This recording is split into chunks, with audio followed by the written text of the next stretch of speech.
Gun owners under fire again. A Democratic lawmaker here in New York State proposing legislation that would force any owner of a legal firearm to buy a $1 million insurance liability policy. Is a proposal taking aim at our wallets and our Second Amendment rights? Peter Johnson Jr. says. Good morning. This is a ban on firearms. Absolutely. By insurance, effectively outlawing for most Americans the ability to own a firearm.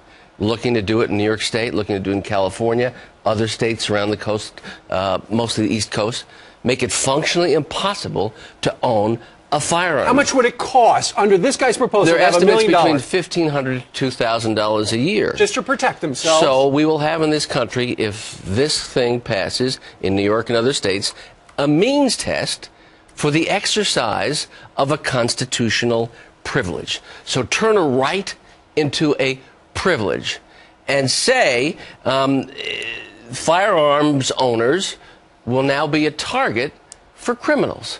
In this way, will a criminal say, oh, he had a gun, even if I don't get his property, even if I don't assault him, if he assaults me with that firearm, then I will collect the $1 million lottery from this guy or gal who was trying to defend himself. This is an effort to deter the ownership of firearms. To call it anything else is a joke. You know, if it were to pass, and it won't, this year it's 1 million. In 5 years, it's 10 million, and then nobody has guns. Here's what the Assemblyman Felix Ortiz says.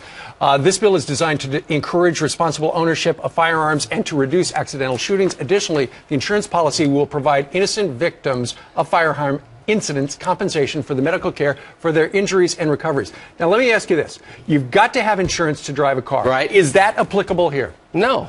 Driving a car is a privilege. Right. It is not a constitutional right. Insurance companies will not be selling these policies, nor this prohibition, this indication in this policy that it will also cover intentional acts. There are no insurance policies in America today that cover intentional acts. There's a spectrum of harm on all sides, causing harm to innocent victims of gun violence and to gun owners. It's bad for everyone. It increases violence and it deters the ability for lawful firearms owners to own those firearms. Imagine paying a sixth or a seventh of your income for insurance to own a firearm to protect yourself and your family with the shotgun that Vice President Biden was talking about.